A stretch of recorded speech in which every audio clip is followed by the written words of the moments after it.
T twenty বিশ্বকাপ ২০২৪ এর সমাপ্তির পর পরবর্তী বড় সীমিত ওভারের আইসিসি ইভেন্টটি হবে আইসিসি চ্যাম্পিয়ন্স ট্রফি।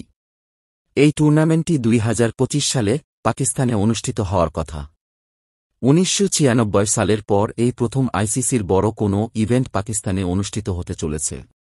অন্যদিকে ভারত ২০০৬ সাল থেকে পাকিস্তান সফর করেনি এবং দুই দেশের মধ্যে রাজনৈতিক সম্পর্কের টানাপোড়েনের কারণে দুই দেশের ম্যাচগুলি এখন শুধুমাত্র আইসিসি ইভেন্টে সীমাবদ্ধ। তবে মনে হচ্ছে এশিয়া কাপের মতো এবারও পাকিস্তান সফরে যাবে না ভারতীয় ক্রিকেট দল। একটি রিপোর্ট অনুসারে ২০২৫ সালে আইসিসি চ্যাম্পিয়ন্স ট্রফির জন্য টিম ইন্ডিয়া পাকিস্তানে যাবে না।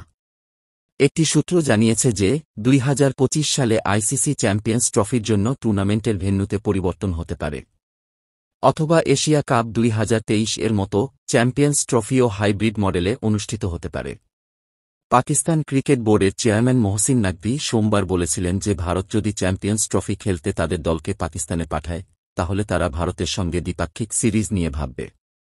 তবে ভারতীয় ক্রিকেট কন্ট্রোল বোর্ডের সূত্র জানিয়েছে দ্বিপাক্ষিক সিরিজ ভুলে যান, দেখবেন টিম ইন্ডিয়া হয়তো চ্যাম্পিয়ন্স ট্রফি খেলতে পাকিস্তানে নাও যেতে পারে। ভেন্যু পরিবর্তন হতে পারে, হাইব্রিড মডেলও সম্ভব। দর্শক, এখন এই পর্যন্ত।